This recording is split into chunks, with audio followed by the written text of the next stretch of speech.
Yo, selamat datang di channel Warga Anime, warganya para wibu sedunia. Dan masih bersama Mr. Q di sini. Pada kesempatan kali ini, Mr. Q akan melanjutkan pembahasan manga Tensei Citra Slime Datakan chapter 106. Jika kalian belum menonton chapter sebelumnya, kalian bisa menontonnya terlebih dahulu di link yang tertera di deskripsi. Di sini kita akan diperlihatkan pertemuan Hakuro dengan putrinya, dan kita juga akan diperlihatkan putra Raja Iblis Dagruel yang dipasrahkan kepada Raja Iblis Rimuru Sama. Dan langsung saja, tanpa basa-basi lagi, mari kita mulai.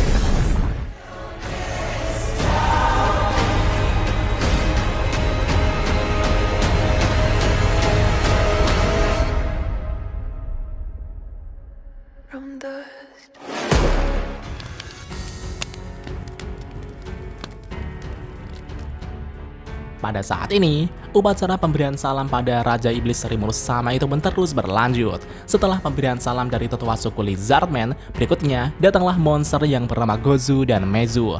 Gozu dan Mezu adalah monster dengan kepala sapi dan kepala kuda.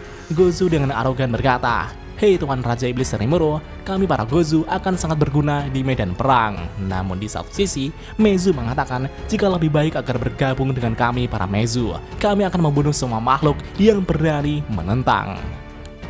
Rimuru yang melihat mereka berdua itu pun merasa jika Gozu dan Mezu benar-benar monster yang haus darah. Tapi kalau dipikir-pikir, mereka memiliki penampilan dan jumlah energi sihir yang cocok untuk menjadi bos lantai menengah di dungeon. Rimuru pun berniat untuk merekrut mereka. Namun di saat Rimuru memikirkan cara untuk merekrut mereka, tiba-tiba Rimuru mendapat laporan dari Raphael bahwa penghalang permanen yang dipasang oleh individual Suna di seluruh penjuru kota telah dihancurkan. Sesaat kemudian, Gobzo juga telah datang untuk melaporkan situasi yang terjadi pada Rimuru Sama. Gobzo mengatakan jika ada orang berbahaya yang telah datang ke kota. Segera setelah itu, Rimuru bersama beberapa eksekutifnya kemudian akan menemui pengacau tersebut. Ya, di sana terlihat 3 pemuda berandalan yang memiliki postur raksasa. Bahkan mereka telah mengajar pasukan Yomigairi dan pasukan keamanan Tempest hingga tak sadarkan diri. Setelah melihat situasi di sini, mereka sepertinya tidak datang dengan niat membunuh. Apa sebenarnya tujuan mereka ini? Di satu sisi, Sion tanpa basa-basi kemudian langsung bertanya, "Siapa kalian ini? Apa kalian tahu jika ini adalah wilayah kekuasaan Raja Iblis Rimuru?" Pemuda itu kemudian mengatakan jika ia sedang kesal karena mangsanya telah direbut. "Hah? Mangsa katamu," ucap Sion. Pemuda itu mengatakan jika ia sedang berbicara soal Clayman. Seharusnya akulah yang membunuh Clayman dan merebut kursi Raja Iblis darinya. Tapi aku malah didahului oleh slime yang baru netas kemarin. Mendengar itu, Sion kemudian meminta izin pada Rimuru Sama untuk mengatasi para cacungu ini. Pemuda itu berkata, "Oh, jadi kau adalah Sion bawahan dekat Raja Iblis Rimuru itu ya? Kau adalah orang yang membuat Clayman babak belur itu kan? Aku sudah mendengar tentangmu dari ayah." "Hah? Ayah?" dia bilang. Jika mereka tahu soal kejadian itu, artinya ayah mereka adalah seseorang yang hadir pada Walpurgis itu, gumam Rimuru. Setelah dipikir-pikir, Rimuru merasa jika mereka bertiga mungkin adalah anak dari Carrion. Sedangkan di satu sisi, Sion mengatakan jika ia tak ingin membuat tamu yang ingin memberikan salam pada Rimuru Sama menunggu. Sion kemudian berniat untuk meladeni mereka bertiga sekaligus. Setelah Sion mengatakan itu, pemuda itu kemudian menatap rendah Sion dan berkata, "Oh, besar juga nyalimu. Aku pasti akan membuatmu menangis." Hahaha. Dan seketika itu juga,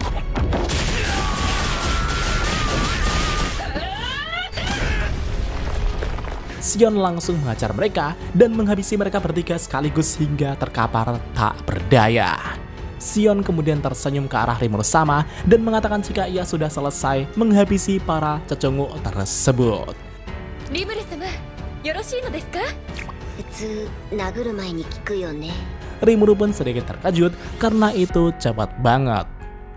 Setelah ketiga pemuda berandalan itu sadarkan diri, mereka kemudian mulai memperkenalkan diri mereka masing-masing. Mereka mengatakan jika kami adalah putra dari Raja Iblis Dagruel. Aku adalah si sulung Dagura, aku adalah putra kedua Ryura, dan aku adalah si bungsu Debura.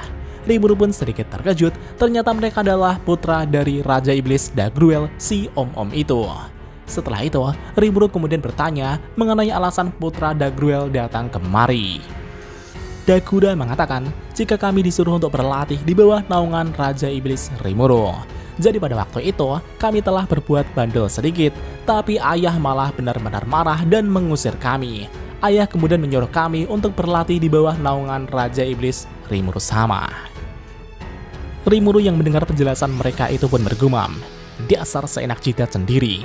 Apa Dagruel berencana membebankan putra-putranya yang nakal ini kepadaku? Tapi ya, aku bisa membuatnya berhutang kepadaku sih. Rimuru kemudian berkata, baiklah, aku mengerti. Kalau begitu, kalian akan berlatih di bawah naungan Sion. Sion kemudian memperkenalkan dirinya dan berkata, aku adalah Sion, sekretaris Rimuru sama sekaligus orang yang melatih dan memimpin Yomi Gairi. Bahkan pengecut seperti kalian pun akan kulatih menjadi prajurit kelas atas. Kalian tak perlu khawatir dan ikutilah aku. Mereka bertiga menjawab, baik pak, aku akan berusaha yang terbaik. Tapi sebelum itu, tolong beri aku makanan sesuatu, ucap Deborah. Sion berkata, diamlah, kau bisa makan setelah menyelesaikan tugas-tugas yang aku berikan. Setelah kekacauan di sini selesai, Rimuru kemudian akan kembali ke tempat upacara pemberian salam. Dan setelah Rimuru kembali, tiba-tiba Gozu dan Mezu langsung menunduk di hadapan Rimuru sama dan berkata, kami sudah menunggu Anda kembali Rimuru sama, kami ingin mempersembahkan kesetiaan kami kepada Rimuru sama. Melihat sikap Gozu dan Mezu yang tiba-tiba berubah, Rimuru pun sedikit terkejut dan bertanya kepada Suna. Suna menjawab, sepertinya mereka telah melihat pertarungan Sion tadi dan mereka pun sadar akan posisi mereka. Gozu dan Mezu berkata, tolong gunakanlah kekuatan kami sesuka Anda, Raja Iblis Rimuru sama. Karena Gozu dan Mezu adalah ras yang terus berselisih selama ratusan tahun, Rimuru kemudian mengatakan bahwa jika kalian ingin bersumpah setia kepadaku, kalian harus menghentikan perselisihan kalian dan duduk diam sampai aku memberi perintah. Gozu dan Mezu pun dengan senang hati menanggapi permintaan Rimuru sama. Siapa? Dan pada akhirnya, Rimuru pun berhasil menjinakkan mereka berdua. Jadi, sejak Sion berhasil menundukkan putra-putra Dagruel tersebut, tak ada lagi ras yang memandang rendah Rimuru sama. Dan berikutnya, tamu yang datang untuk memberikan salam pada Raja Iblis Rimuru sama adalah seorang elf. Ia kemudian menyampaikan ucapan selamat dan terima kasih kepada Rimuru sama. Rimuru pun bertanya-tanya untuk apa berterima kasih. Perwakilan elf ini mengatakan jika ia berterima kasih kepada Rimuru sama karena Rimuru sama sudah mengurus Gozu dan Mezu. Perselisihan mereka telah merusak hutan tempat elf berada. Banyak warga yang pergi untuk bekerja di luar hingga populasi kami semakin menurun. Jadi karena itulah kami ucapkan terima kasih kepada Anda, Rimuru sama. Rimuru berkata, begitu ya, baguslah. Padahal sebenarnya Rimuru hanya ingin menjadikan Gozu dan Mezu sebagai bos lantai di dungeon gitu pak.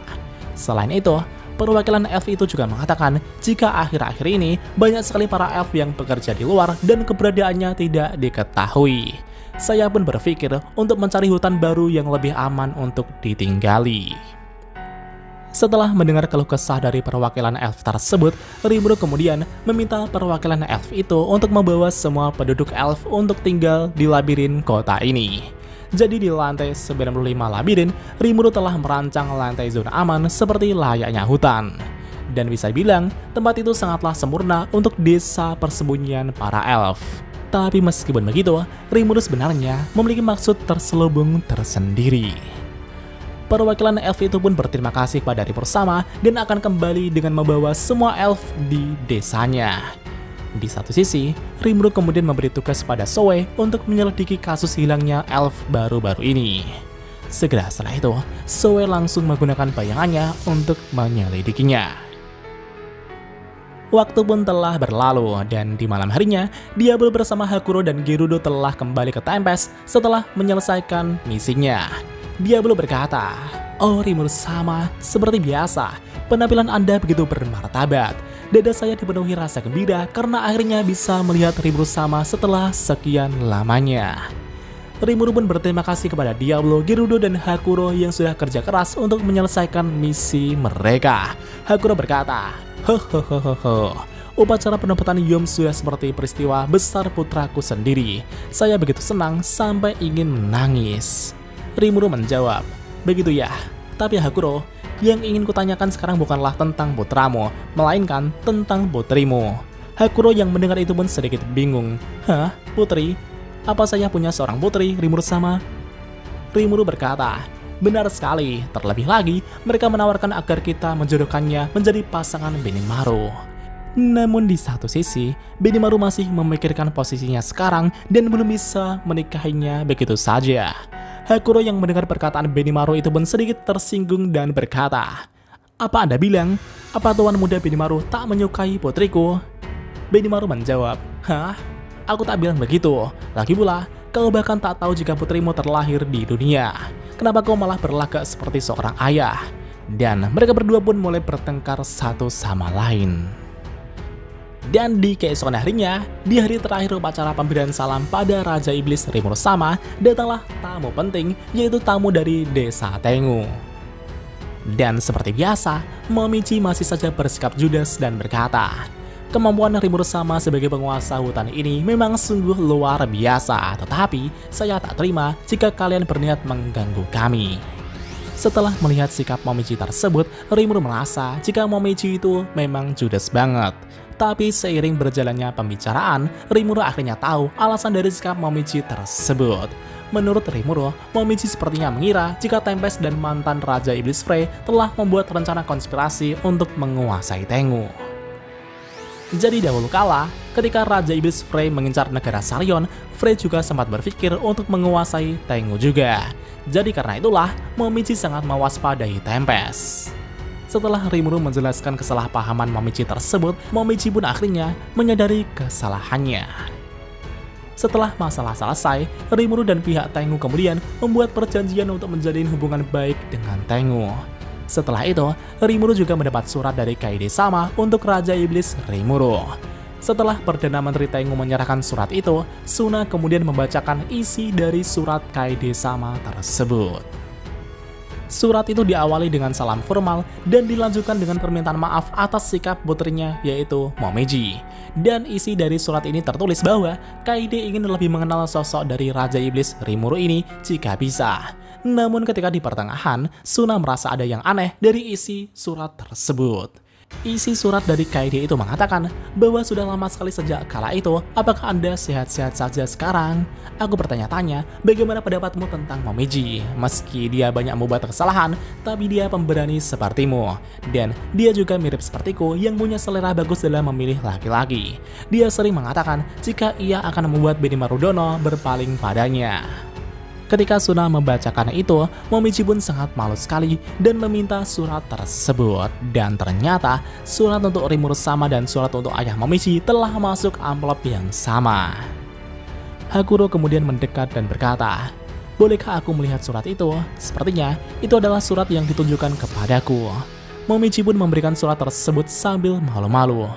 Lanjutan dari isi surat tersebut mengatakan bahwa Kaede ingin agar Hakuro sebagai ayah Momiji dapat membimbing dan melatih Momiji dengan tangannya sendiri. Untuk suamiku tercinta dari Kaede istrimu. Hakuro pun senyum-senyum sendiri ketika membaca surat tersebut. Momiji kemudian bertanya, apakah Anda adalah ayahku? Hakuro menjawab, benar sekali, aku adalah ayahmu. Namaku adalah Hakuro. Dan seketika itu juga, mereka pun saling berpelukan setelah sekian lama tak bertemu. Dan apakah yang akan terjadi selanjutnya? Mari kita lanjut di part selanjutnya. お前も同じ目に遭うってことでいいんだよな。